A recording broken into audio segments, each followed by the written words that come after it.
Buenas tardes, gracias Joan y gracias a Laboratorios Esteve por haber decidido continuar con esta empresa que llega hoy a las 16ª jornadas de actualización para médicos rehabilitadores. A mí, como ha dicho el doctor Joan, me cabe el honor de presentar al profesor Marcos Gómez, que va a abrir estas jornadas con una ponencia inaugural sobre vivir hasta el final. El profesor Gómez es licenciado en Medicina por la Universidad de Las Palmas de Gran Canaria, especialista en anestesia y reanimación por la Universidad de Sevilla, especialista en medicina paliativa por la Universidad de Valladolid. Ha realizado varios máster cuidados paliativos. Es profesor de medicina paliativa de la Universidad de Las Palmas de Gran Canaria, autor y editor de libros, un total de 34, entre autor, colaborador y editor. Es asesor y miembro de múltiples grupos de trabajo y sociedades nacionales e internacionales. Y por último, deciros que está en posesión de la Medalla de Oro al Mérito del Trabajo. Profesor Gómez, cuando quiera.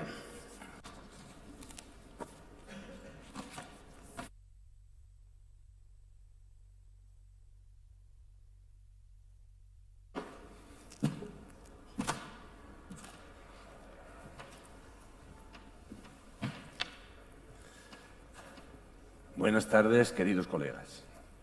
Muchas gracias al doctor Ángel Rubio por sus palabras y muchas gracias al doctor Joan Miguens y a todo el comité organizador y científico por haberme invitado a estar hoy aquí con ustedes y tener la oportunidad de reflexionar conjuntamente con ustedes sobre un aspecto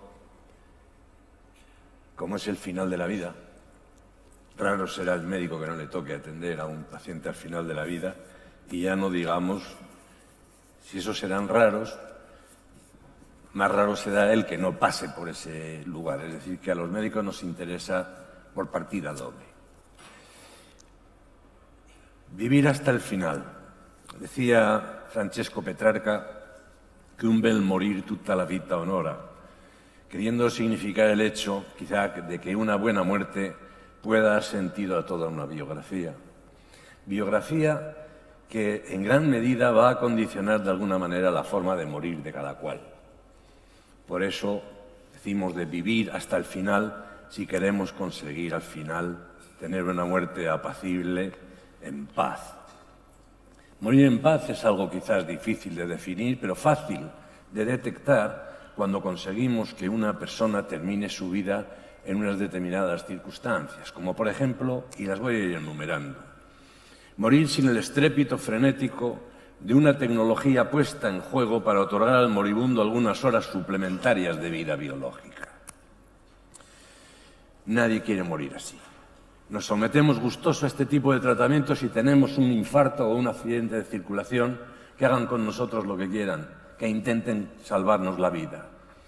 Pero si tenemos un cáncer diseminado que ya se ha demostrado refractario a los tratamientos disponibles, nadie quiere terminar su vida rodeado de tubos, mangueras, frascos y pantallas y oscilómetros.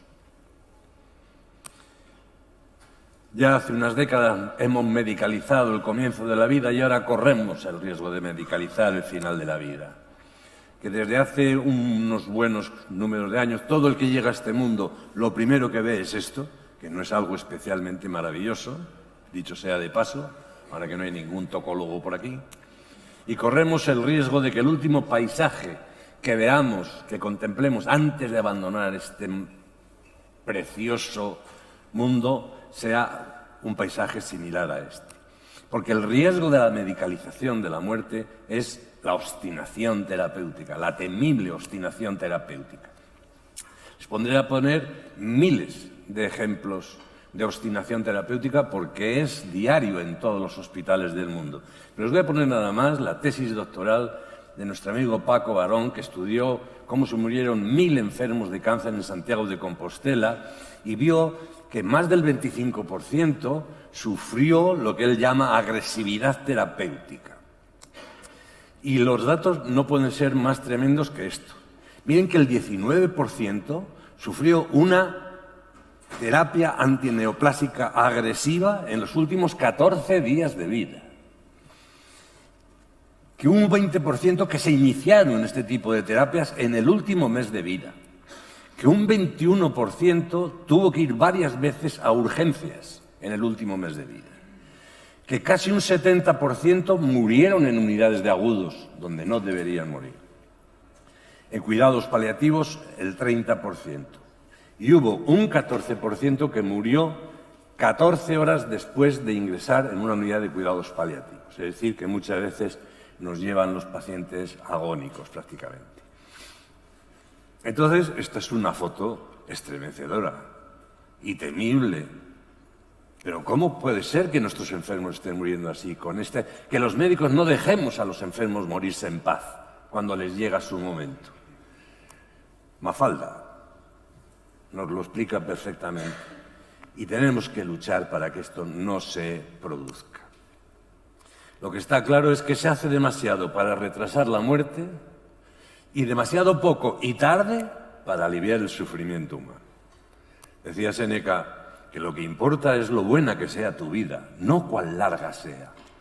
Y muchas veces que sea buena depende de que no sea larga. Morir sin dolores atroces que monopolicen toda la energía y la conciencia del moribundo. Muchas veces el dolor habla sin palabras, habla de quejidos, alaridos o silencios, el drama que el enfermo está padeciendo. Asistimos a la desolación extrema, a la imposibilidad del diálogo. La persona está viva, pero el dolor la ausenta. Ustedes saben que muchas personas al final de la vida, la mayoría, dicen lo mismo. Le tengo más miedo al dolor que a la misma muerte. Sé que voy a morir, doctor, pero por Dios no me deje usted sufrir. Muchas veces se nos queda corto el lenguaje para describir el dolor y los enfermos hablan de puñaladas, de rayos, de relámpagos, de perro que muerde. Y entonces, cuando no tenemos palabras, hay que recurrir al lenguaje simbólico del arte, en este caso a un poema de Salvador Rueda, que cómo le dolería que a este poema le llama Miserere y lo subtitula como Canto de odio. Dentro de mi cráneo anda una centella dando vueltas, vueltas para hallar salida, vueltas y más vueltas. Temo el acostarme más que si muriese. Qué noche tan larga, tan larga, tan larga, cuando no se duerme. Que vengan los lobos y perros del monte. Gozaré mirando cómo, dando aullidos, mi cuerpo se comen. En mi frente caiga de golpe un incendio y en tirabuzones de carne que grita retuerza mi cuerpo. A la medianoche oigo en el silencio, igual que si un perro dentro de mí mismo aullara a lo lejos. A la medianoche, cuando todo calla, una gota lenta oigo que impasible rompe mis entrañas. El sol se ha apagado. El mundo está a oscuras. Palpando la tierra, voy a ver si toco con mi sepultura. Morir en un entorno digno del ser humano y propio de lo que debería ser vivir su hora más hermosa. A todo el mundo enseguida nos viene a la mente la casa de cada uno, donde podemos disfrutar de lo que cada vez es más un lujo y es la presencia constante de nuestros seres queridos con nosotros. Decía Confucio que cuando la hoja del árbol cae, siempre lo hace cerca del tronco. Y todos necesitamos, al morir, estar cerca del tronco, cerca de nuestra familia. Hemos conseguido que muchos enfermos en estas últimas décadas hayan podido ser atendidos sin morir en sus casas. Pero ahora estamos viendo que cada vez empieza a ser otra vez más difícil por los cambios que se han producido en la sociedad.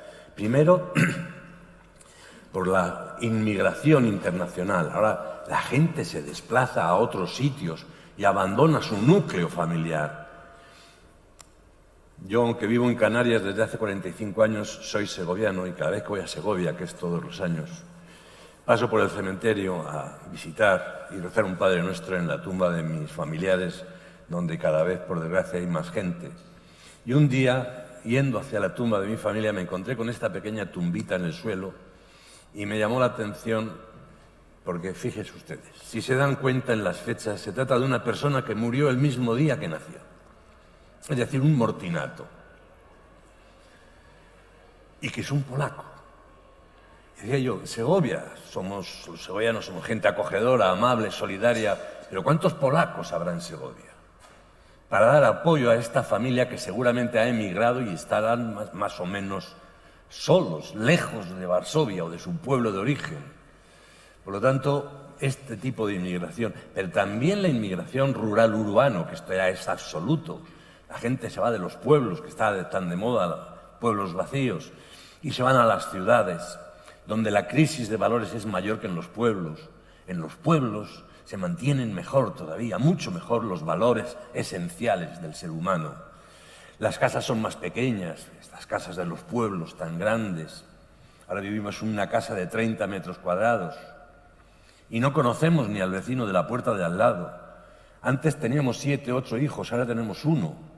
1 con 2, me parece que es el promedio. Y no conocemos y menos hijos. Ahora trabaja la esposa, trabaja la hija. ¿Quién cuida al enfermo en la casa? Si amor tiene un hijo, pero a lo mejor está trabajando en Baracaldo. Y a lo mejor la mujer trabaja y el marido está encamado y dependiente para todo. Es imposible atenderle en casa.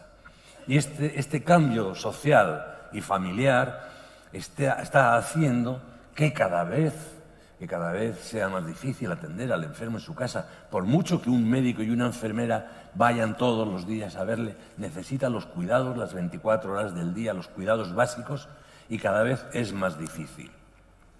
Como consecuencia, las familias muchas veces dejan al anciano, al abuelo, en el hospital.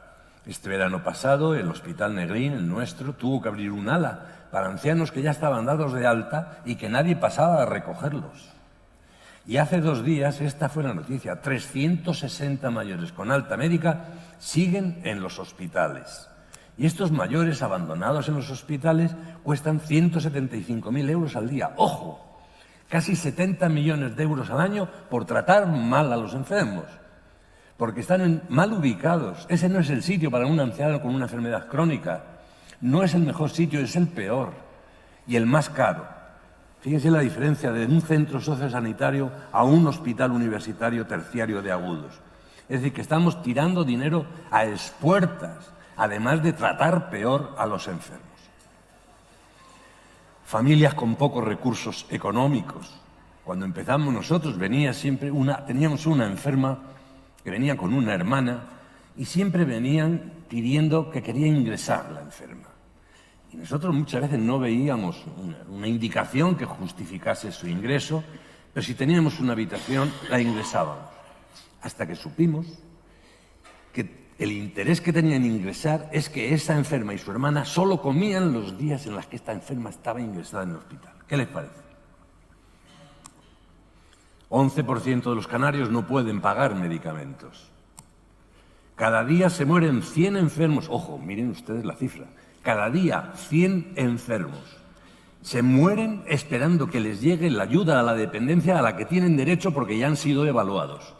Y están en esta siniestra lista de espera y 100 de ellos se mueren cada día. El proyecto de ley que hay de la eutanasia en el Parlamento garantiza que desde que se solicita hasta que se aplique la eutanasia no pasarán más de 32 días. Digo yo, ¿por qué no se dan la misma prisa en atender a los enfermos crónicos y en darles el dinero y la ayuda económica a la que tienen derecho?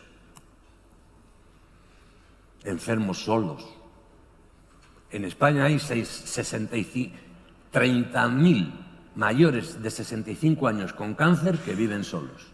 Evidentemente, cualquiera de estos enfermos, en el momento que tengan la más mínima discapacidad, pues tendrán que ser institucionalizados. Algunas veces algún enfermo dice, no, yo prefiero que me lleven al hospital. Detrás de esta solicitud muchas veces está el anhelo del paciente de no incordiar a los familiares. El enfermo sabe la tremenda carga que va a dar a sus seres queridos por los cuidados que le van a tener que practicar. Por eso cuando algunos sí quieren ir al hospital, pero detrás de eso algunas veces existe este temor de los pacientes a ser una carga para los familiares. Esto pasó en Zaragoza. Un jubilado que tenía 1.000 euros de pensión fue un día al médico, estaba soltero y vivía con su hermana y 2 sobrinos. Un día fue al médico y el médico le dijo que tenía un cáncer con unas expectativas de vida muy cortas.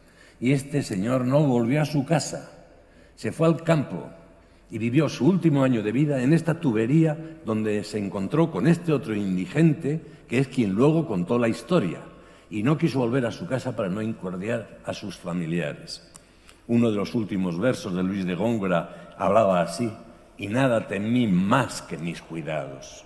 Es el temor, que luego lo reutilizó Jaime Gil de Viedma en uno también de sus últimos poemas antes de morir, el temor a sus cuidados. Poder despedirse de familiares y amigos y que le permitan partir. Cuando murió Miguel Boyer, ministro de Economía del primer gobierno de Felipe González, su viuda, el gran dolor de Isabel Presley, no despedirse de Miguel Boyer. Lo que más nos duele es no haberte dicho adiós.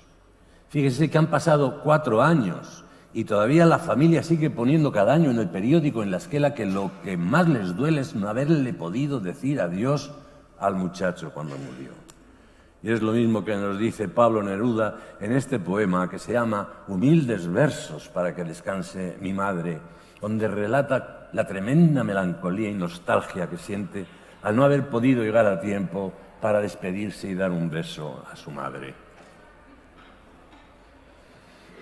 Madre mía, he llegado tarde para besarte y para que con tus manos puras me bendijeras.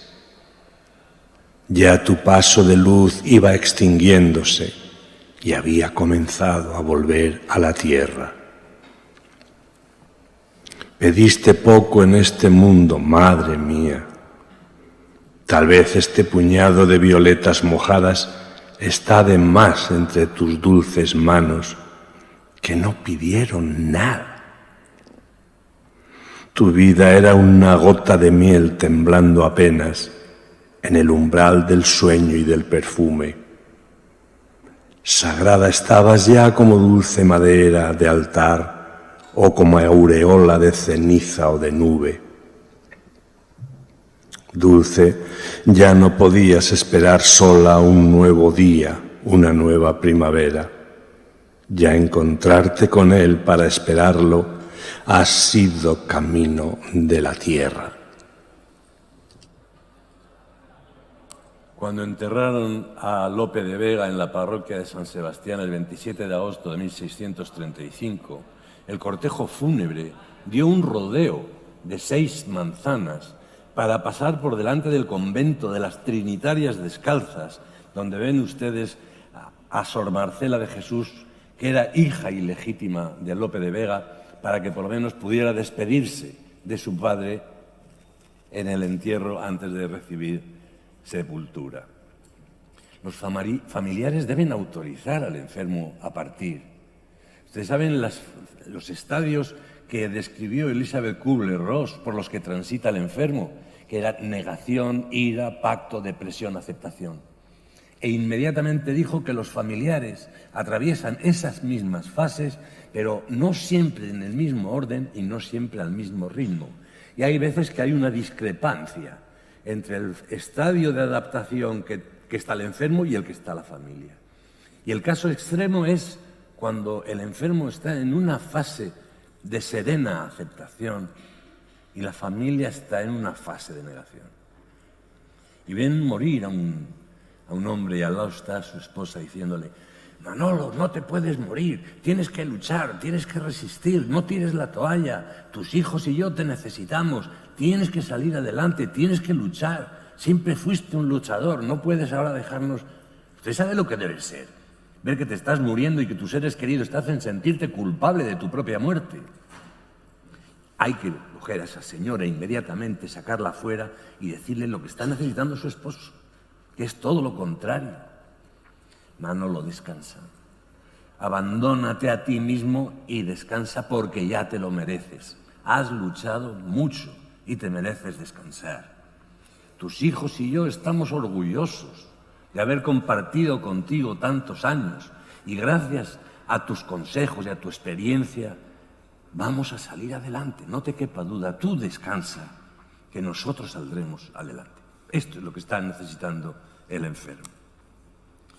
Morir con el corazón abierto, es decir, con la preocupación por el bienestar de los que quedan con vida. Esta señora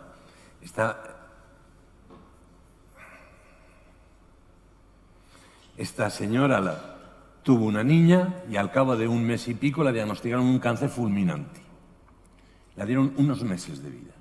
Y el tiempo que tuvo de vida, esta joven, guapa y valiente madre italiana se dedicó a comprar por internet 18 regalos para su hija recién nacida y la escribió 18 cartas y encomendó a su marido que cada cumpleaños de esta niña le diese la carta correspondiente a ese año y el regalo correspondiente a ese año. Muchas veces, como decía Alphonse de Lamartine, a menudo el sepulcro encierra sin saberlo dos corazones en un mismo ataúd.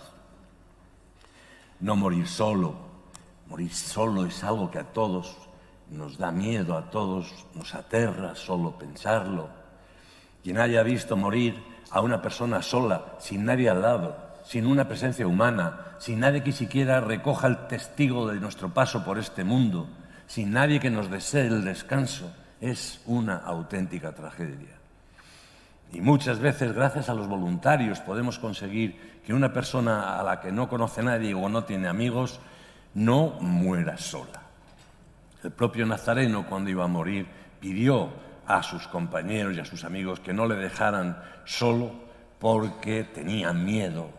Y si esto le pasó al Nazareno, ¿qué no nos puede suceder a cualquiera de nosotros cuando tengamos que afrontar esa situación? Y les pongo el ejemplo de antes. Esta foto es de un parto.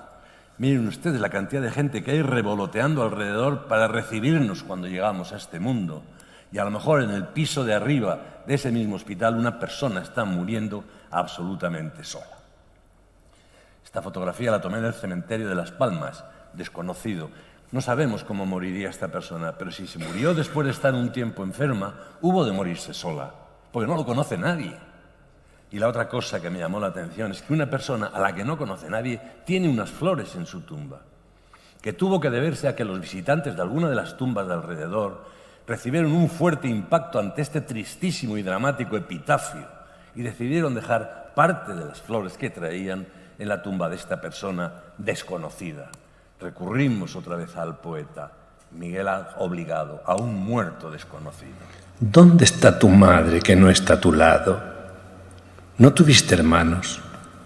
¿No hallaste un amigo? Nadie te quería, nadie te ha llorado. Has muerto lo mismo que un viejo mendigo. Y no vino nadie. Y al dejar el suelo, cuando un ángel vino para preguntarte con qué ser querías estar en el cielo, no halló tu recuerdo quien pudiera amarte. Hermano, quisiera poner en tu mano lo mejor que tengo, que es mi corazón, para que supieras de algún ser humano que ha dejado triste tu separación. Hermano, si puedes, sé bueno y espera mi última hora y llora por mí. Tal vez yo no encuentre nadie que me quiera y tal vez me muera como tú, así. Cada vez estamos más solos, dicen que es la paradoja de Internet. Yo no tengo redes sociales, pero yo a mi hija la veo de vez en cuando, me dice que tiene 270 amigos, el otro 420. Oiga, pero son amigos digitales, que a lo mejor de los de verdad no tienen ninguno. Cada vez hay más datos que apuntan a que las redes sociales, sin quitarles la importancia que evidentemente tienen, nos está haciendo más solitarios. Cada vez nos comunicamos más a través de aparatitos y estamos muchas veces precisamente huyendo de las relaciones humanas, que es lo que caracteriza al ser humano. Los millennials en los Estados Unidos, el 22%, dicen no tener ni un solo amigo. Hallada en su casa el cadáver de una mujer desaparecida hace 5 años. Era una enfermera que un día se dio de baja en el hospital y no se supo más de ella hasta que 5 años después un albañil que estaba trabajando en las áreas comunes de la casa vio por el resquicio de la ventana una momia encima de una cama. Y resultó ser esta enfermera que hacía 5 años se había dado de baja. Y es que nadie había llamado, nadie había ido a verla, nadie la echó de menos. ¿Cómo tuvo que morir esta pobre compañera nuestra? Morir manteniendo con las personas cercanas contactos humanos, sencillos y enriquecedores.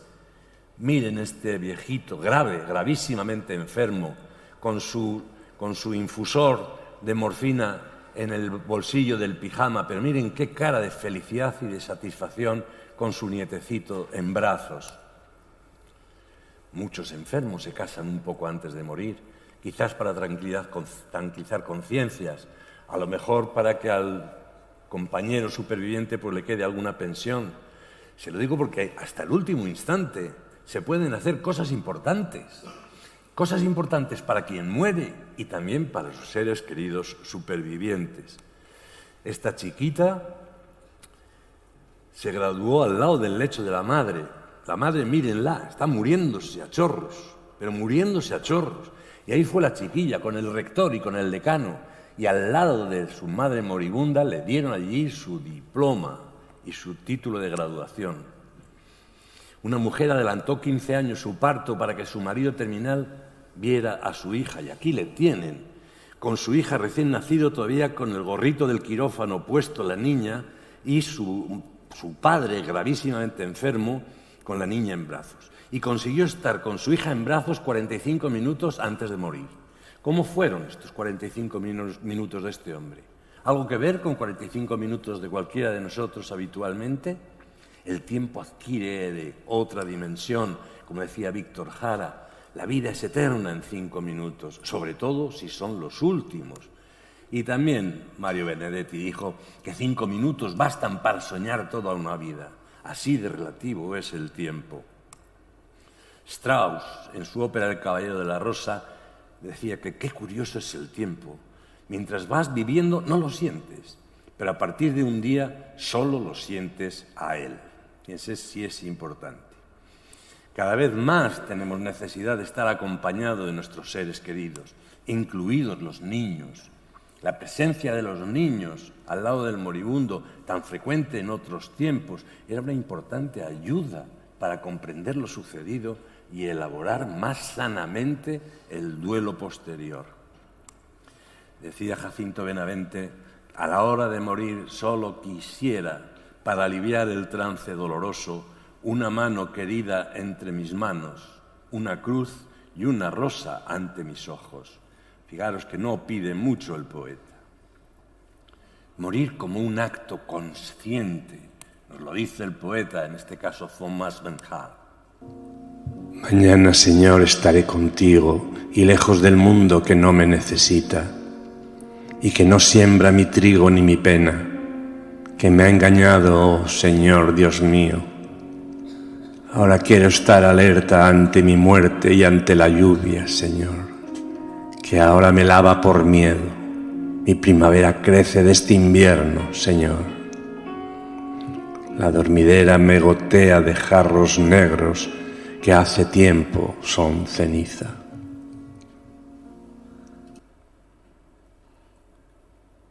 Morir con los ojos abiertos, dando la cara valientemente y aceptando lo que llega. Después de morir el enfermo, el hecho de cerrarle los ojos a la persona que había fallecido fue siempre un acto cargado de un tremendo simbolismo, como nos dice el poeta Bergamín: cierra tú mis ojos cuando yo me muera, para que en mis párpados todavía sienta la caricia viva que en tu mano tiembla. Morir con la conciencia tranquila. ¿Se acuerdan Pedro Cerolo, que luchó tanto por los derechos de los homosexuales? Poquito antes de morir dijo esto: me voy tranquilo, he cumplido. Ojalá pudiéramos todos decir, cuando nos llegue la hora de decir me voy tranquilo, he cumplido, el equivalente a otro nivel de las 7 últimas palabras de Jesús de Nazaret, cuando le dieron el vinagre y dijo: todo está cumplido. Tenemos que empezar a interesarnos seriamente. Son importantes durante toda nuestra vida, pero al final de nuestra vida las necesidades espirituales y religiosas adquieren una relevancia especial. Y es urgente decir que no son sinónimo, que una cosa son las necesidades espirituales y otra las religiosas. El ser humano tiene una dimensión espiritual, que es lo que nos diferencia del resto de los seres vivos. Amar, ser amado, perdonar, reconciliarse. ¿Hay alguien que no necesite amar o ser amado? Esta es nuestra dimensión y nuestras necesidades espirituales. Es verdad que luego han surgido las religiones para ayudar al hombre a dar respuesta a esas necesidades de su esfera espiritual. Pero las necesidades espirituales las tiene idénticas un creyente, sea cual sea su creencia, que de un ateo o un agnóstico total. Pero somos espirituales. El filósofo y jesuita francés Teilhard de Chardin decía que somos seres espirituales teniendo experiencias humanas. Es decir, que somos seres espirituales. Miren, Mikhail Kalashnikov, que fue el creador del célebre fusil de asalto del ejército ruso, el AK-47. Todos los ejércitos del mundo tienen un fusil reglamentario y el del ejército ruso es el AK-47 que diseñó y fabricó este señor, que se llama Mikhail Kalashnikov. Lo que caracteriza al AK-47 del resto de los fusiles del mundo es que es el mejor. Es que no falla nunca. Es que se cae al mar y sigue disparando. Se cae al barro y sigue disparando. Es lo más duro que se ha creado y, por lo tanto, es el que utilizan todas las mafias y todos los terroristas del mundo. Hay por el mundo 100 millones de ejemplares de Kalashnikov impartiendo su doctrina y hay cada año 250.000 muertos por plomo procedente de un Kalashnikov. Por eso supimos que un poco antes de morir fue a visitar a un patriarca ortodoxo ruso, Cirilo I, y le dijo esto: mi dolor espiritual es insoportable. Que es lo mismo que dijo Robert Oppenheimer, el creador de la bomba atómica, cuando lanzaron 2 de sus criaturas sobre Nagasaki e Hiroshima.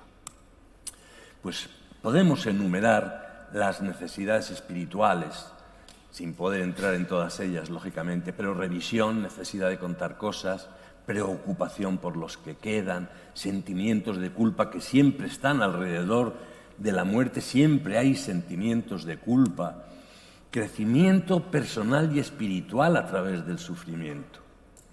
El sufrimiento no es bueno, pero tiene 2 características: que es universal y que es inevitable y que es una oportunidad. Nadie podrá decir que el sufrimiento es bueno, pero sí que es verdad que es inevitable. A lo largo de la vida todos recibiremos nuestra correspondiente dosis de sufrimiento. Y la otra verdad universal es que el sufrimiento puede ser una oportunidad de crecimiento y mejora por parte del sufriente. El poeta León Felipe nos lo dice: yo te veo, Señor, con un hierro encendido quemándome la carne hasta los huesos. Sigue, Señor, sigue. que de ese hierro han salido mis alas y mi verso. Fijaros cómo dice que después de su sufrimiento es lo que le facilitó su labor creativa. Otro poeta dijo lo mismo, Francisco de Icaza, y de las penas de ayer brotarán mañana versos. No hace mucho, Antonio Banderas, que tuvo un infarto de miocardio, dijo que sufrir un infarto ha sido de lo mejor que me ha pasado. Fíjense que puede parecer anacrónico, pero es que una crisis de estas, de sufrimiento, te abre los ojos a muchas cosas. Y si estás atento, te hace reorganizarte tus valores y sales mejorado. Iker Casillas tuvo también un infarto en un entrenamiento y su mujer dijo que la vida tiene esta extraña manera de recordarnos, celebrar cada latido. Elizabeth Kubler-Ross dijo que la gente bella no surge de la nada. Y hablaba de la belleza, pero no de la belleza física externa, que también, sino de la belleza interior, que siempre termina traduciéndose en la mirada, en la vista, y también en el exterior hace a las personas más bellas. Y decía exactamente lo siguiente. Las personas más bellas con las que me he encontrado son aquellas que han conocido la derrota, conocido el sufrimiento, conocido la lucha, conocido la pérdida y han encontrado su forma de salir de las profundidades. Estas personas tienen una apreciación, una sensibilidad y una comprensión de la vida que los llena de compasión, humildad y una profunda inquietud amorosa. La gente bella no surge de la nada. Es decir, que del sufrimiento inevitable podemos salir reforzados, mejorados, sin lugar a dudas. Decía Concepción Arenal que el hombre que se levanta es aún más grande que el que no ha caído. Fijaros cómo grandes pensadores han dicho lo mismo. Y Harakuri Murakami. Y una vez que la tormenta termine, no recordarás cómo lograste, cómo sobreviviste. Ni siquiera estarás seguro si la tormenta ha terminado realmente. Pero una cosa sí es segura. Cuando salgas de esa tormenta, no serás la misma persona que entró en ella. De eso se trata esta tormenta. Decía Bob Dylan que detrás de cada cosa hermosa hay algún tipo de dolor.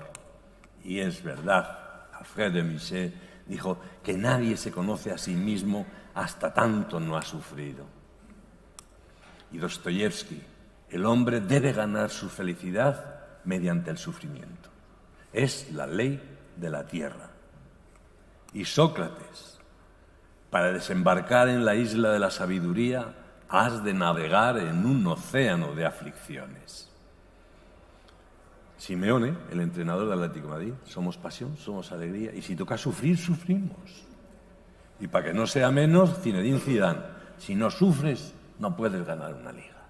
O sea que parece que de Séneca a Simeone y de Sócrates a Zinedine Zidane parece haber un acuerdo en la universalidad e inevitabilidad del sufrimiento.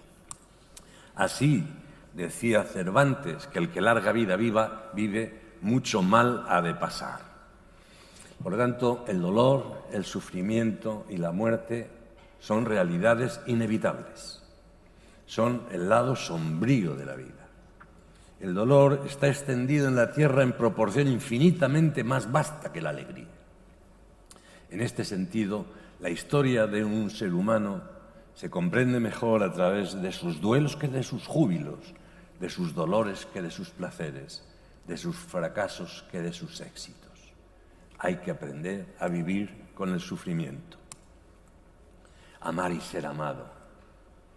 Decía Goethe, con mucha sabiduría, que saberse amado da más fuerza que saberse fuerte. Y esto es exacto. Y también San Juan de la Cruz dijo que en el atardecer de la vida seremos examinados sobre el amor. Perdonar y ser perdonados. Evidentemente, quien practique una religión necesitará el perdón de su Dios a través de sus representantes en la tierra, el sacerdote. Pero también el que no tenga ninguna creencia necesita perdonar y ser perdonado, como nos lo dice León Felipe en este tremendo poema que se llama Perdón. Soy ya tan viejo y se ha muerto tanta gente a la que yo he ofendido y ya no puedo encontrarla para pedirla perdón. Ya no puedo hacer otra cosa que arrodillarme ante el primer mendigo y besarle la mano. Yo no he sido bueno, quisiera haber sido mejor. Estoy hecho de un barro que no está bien cocido todavía. Tenía que pedir perdón a tanta gente, pero todos se han muerto. ¿A quién le pido perdón ya? ¿A ese mendigo? No hay nadie más en España, en el mundo, a quien yo deba pedirle perdón. Voy perdiendo la memoria y olvidando todas las palabras. Ya no recuerdo bien. Voy olvidando.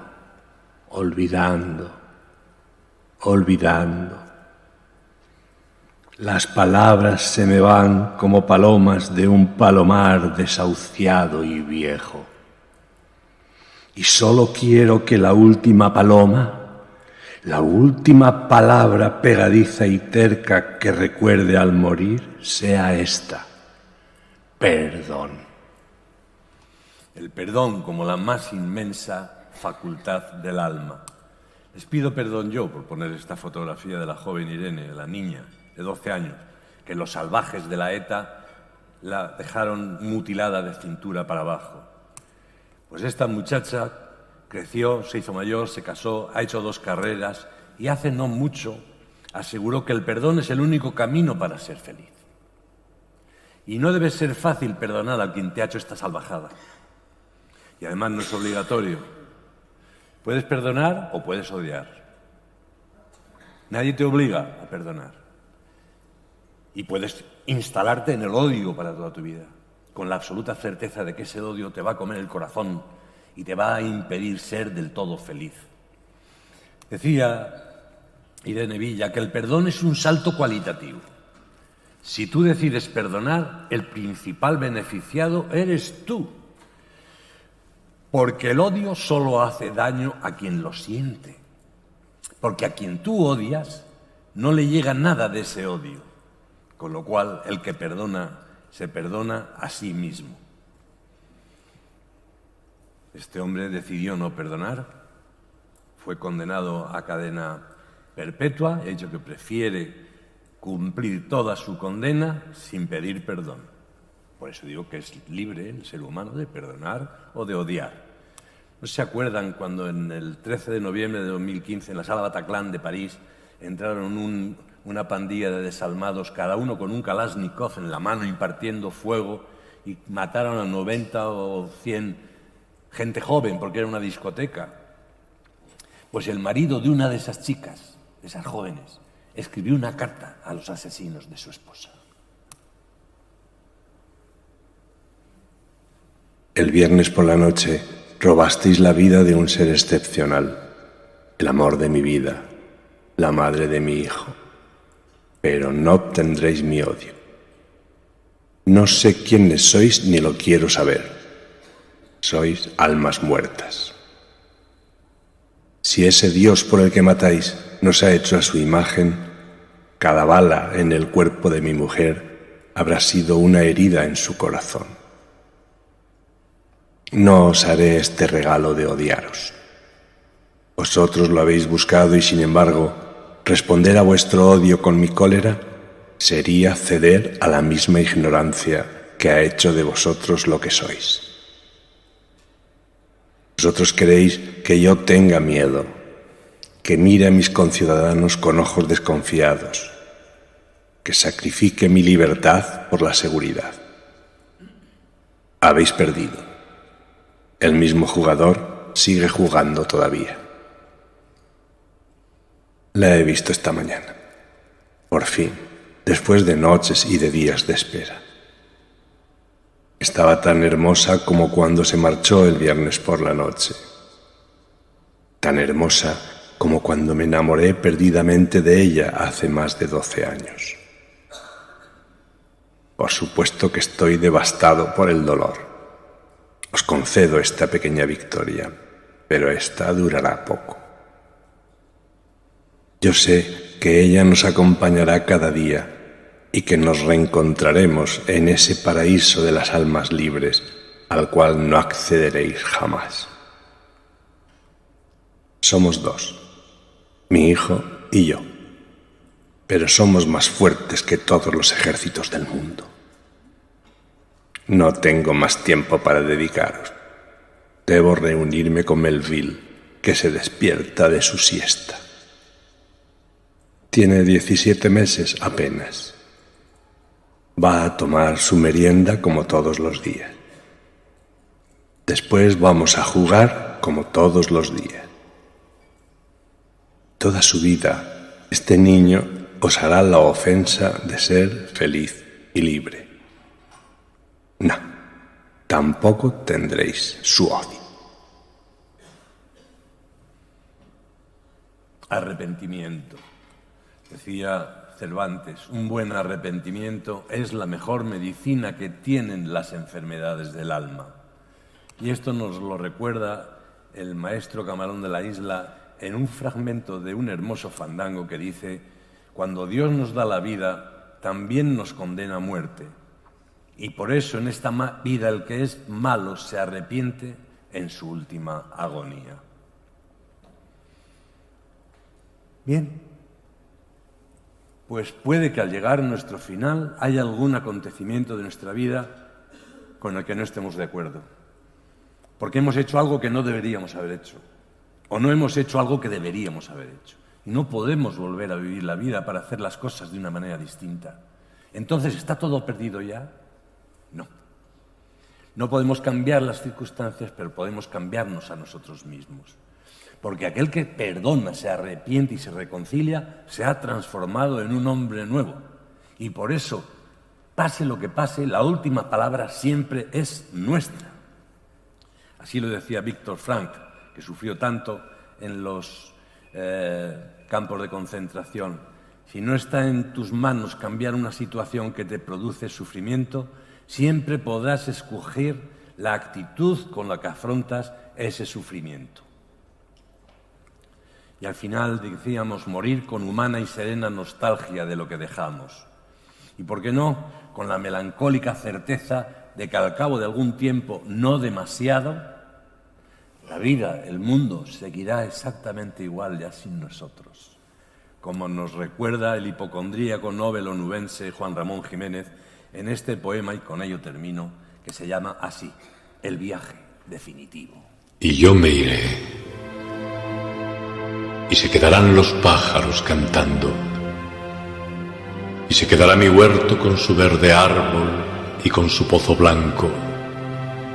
Todas las tardes el cielo será azul y plácido, y tocarán, como esta tarde están tocando, las campanas del campanario. Se morirán aquellos que me amaron, y el pueblo se hará nuevo cada año, y en el rincón aquel de mi huerto florido y encalado, mi espíritu errará nostálgico. Y yo me iré, y estaré solo sin hogar, sin árbol verde, sin pozo blanco, sin cielo azul y plácido, y se quedarán los pájaros cantando.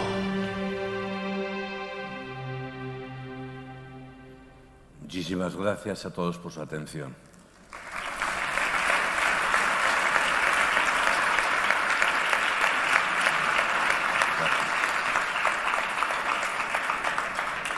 Muchas gracias al profesor Gómez. Toma asiento y vamos a ver. Bueno, yo quería hacerte una pregunta para empezar. Es que me gustaría que nos dijeras cómo están los cuidados paliativos en España. Mal, horrorosamente mal. Hay en España Cada año 75.000 enfermos que se mueren con un sufrimiento intenso porque no tienen acceso a un buen servicio de cuidados paliativos. Sufrimiento, además, perfectamente evitable si hubieran sido correctamente atendidos. Y sirva como dato que en la Unión Europea, España, en cuidados paliativos, ocupa el puesto número 31. Detrás de nosotros solamente están esos países, además de Rusia, aquellos pequeños países de sus alrededores que tienen un nombre impronunciable. Esos son los únicos que están peor que España. España ocupa el número 31, los últimos de los países conocidos. Dentro de muy poco vamos a tener el dudoso honor de ser el país de Europa número 5 en eutanasia y número 31 en cuidados paliativos. Bueno, una pregunta. Ante la muerte en soledad, ¿tiene sentido un voluntariado para acompañamiento? Y, en tu opinión, ¿deberían recibir estas personas algún tipo de formación específica? El voluntariado es el culmen del voluntariado. Es ayudar a los más necesitados. Y una persona que se va a morir, que tiene muchos problemas, y sobre todo el más grande, que es la soledad en muchas ocasiones, esa presencia humana, que es su misión más importante, su presencia humana, es crucial. Pero no puede un voluntario, una persona, decir, pues esta tarde me voy al 1 de octubre y voy a ver dónde hay un enfermo muriendo y voy a acompañarle. Eso es un programa que tiene que estar organizado y que se hace un llamamiento a los voluntarios a través de medios de comunicación. A los que llegan se les hace una selección. Un voluntario. ¿Usted por qué quiere ser voluntario? Porque es que hace 10 días se murió mi madre y yo no quiero que nadie se muera igual que mi madre sola y tal, y no sé qué, y no sé cuánto. Oiga, váyase a su casa, elabore el duelo, y el año que viene, cuando supere usted su duelo, viene. No está usted ahora mismo en condiciones de acompañar a nadie. Si quiere ayudar, vaya a la oficina y ahí hay tareas que hacer, ¿no? Entonces, se selecciona a los candidatos, luego se les hace un curso de formación y luego un seguimiento a través de un psicólogo y un trabajador social, porque los médicos, mal que bien, nos acostumbramos a convivir con la decrepitud, el sufrimiento, el dolor y la muerte de manera cotidiana, con familias que se despiden y familias destrozadas. Pero un voluntario no. Hay que protegerle mucho, porque es un ciudadano que no tiene nuestra base y es un ciudadano que va a ver morir a otro ciudadano con el que seguro que si está un tiempo yendo va a establecer vínculos afectivos. Por lo tanto, el voluntario es una de las mejores cosas que podemos hacer, pero hay que hacerlo de manera organizada. Muy bien. Otra pregunta. ¿Qué información de la enfermedad terminal crees tú que se le debe dar a los enfermos en esa fase? La que él necesite, la que él precise. En teoría, al enfermo hay que decirle lo que le pasa, porque hay una ley que obliga a ello. La ley, ya desde la Ley General de Sanidad del año 86 obligaba, pero es que la de la autonomía de 2002 dice expresamente que el enfermo tiene derecho a que se le dé de forma verbal y por escrita todas las posibilidades de pronóstico, tratamiento y diagnóstico de su enfermedad. Por lo tanto, es que por ley deberíamos hacerlo y no lo hacemos. Y no lo hacemos muchas veces, sobre todo en los países latinos, porque la familia latina, católica, proteccionista, nada tiene que ver con la anglosajona más autónoma. De manera que dar una mala noticia a un enfermo es un problema que tenemos porque la familia muchas veces nos prohíbe que hablemos de su diagnóstico con el paciente. Es un problema que tenemos en Madrid, Las Palmas, Sevilla, Buenos Aires, Bogotá, y que no lo tienen ni en Londres, ni Copenhague, ni Boston. Es decir, que es un problema que tenemos los latinos, por esta familia tan especial, tan hiperprotectora. Es verdad que a mí me parece muy bien que la familia nos proteja. ¿Quién nos va a proteger mejor que la familia? El problema es que no es una protección. Engañar al enfermo y ocultarle su situación no hace más que complicar las cosas y ponerlas mucho más difíciles. Todo va mucho mejor cuando cuando todo el mundo tiene un grado de información similar. Los profesionales la familia y el enfermo. Todo lo demás es discordante y genera problemas graves diarios en la atención a los enfermos. Dar la mala noticia no es algo fácil y además a nadie nos gusta. A todos nos encanta dar buenas noticias. Han llegado el resultado de los análisis y esta tarde ya se puede usted ir de alta, que está todo ya normal. Eso nos gusta a todos. Pero decirle a un enfermo que no hay posibilidades reales de tratamiento y que tal y que tal y que tal, no nos gusta a nadie. Y además es un acto médico, el más difícil, en mi opinión el más difícil. Que se te ponga delante un enfermo y te diga, dígame doctor, ¿cómo es mi enfermedad? ¿Qué posibilidades tengo? Si me voy a morir o no. Y como tampoco nos han enseñado en la universidad, en ese momento muchos médicos tienen que improvisar. Y no es el mejor momento para improvisar. Por lo tanto, hay que enseñar a cómo dar malas noticias y en todos los cursos de cuidados paliativos se incluye. Y en los pocos sitios que hay asignatura en la universidad hay un capítulo siempre dedicado a cómo dar bien las malas noticias. Porque si lo haces mal, puede ser perjudicial. Si haces una información brutal simplemente porque te obliga la ley, seguramente lo harás mal. Y haces más daño que beneficio. Hay palabras que hieren como escalpelos. Por lo tanto, hay que aprender a dar las malas noticias. Que habrá que hacerlo poco a poco, cuando el enfermo te pregunte, no quitar nunca las esperanzas. Es decir, es un tratamiento, es un acto médico que tiene toda una estrategia para hacerlo bien. Pero es necesario decírselo al enfermo. El enfermo es bueno que sepa lo que le está pasando, aparte de que tiene derecho por ley. Bien, otra pregunta.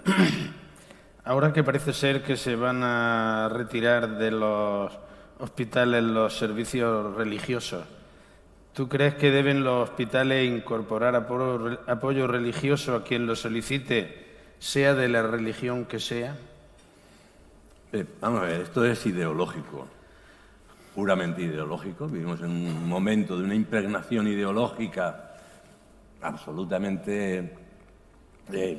prefiero no poner adjetivos. El caso es que se quiere retirar efectivamente a los capellanes de la pastoral de los hospitales y lo único que estás haciendo es quitar un recurso que para muchos enfermos es importante. La mayoría somos católicos en España, ¿no? Así que el pastor, el sacerdote, el capellán, pues es un recurso más que una institución sanitaria donde se mueren los enfermos y donde se sufre mucho, donde más se invoca la religión, es cuando más te acuerdas de Dios, es cuando lo pasas mal.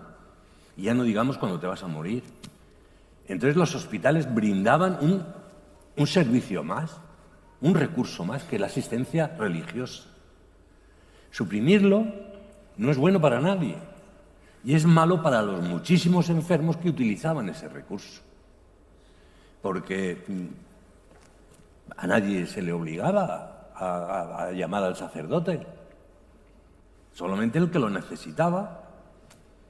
Pues efectivamente yo considero que retirar esa prestación, que además si no es gratis es casi gratis. ¿Cuánto le pagan a un capellán de un hospital, por el amor de Dios? Menos que al cocinero, menos que a los pinches. Y gracias si le dejan una cama para dormir. Pues no le encuentro ningún sentido, salvo el veneno ideológico en el que estamos inmersos y ya está. A mí me parece que no tiene sentido algo que es casi gratis y que es un servicio para muchos de los enfermos que están ingresados en el hospital y que sufren y lo pasan mal, no tiene ninguna razón de ser. Muy bien, pues muchas gracias, Marcos, por tu brillante exposición y vamos a dar paso a la siguiente mesa. Muchísimas gracias. Gracias.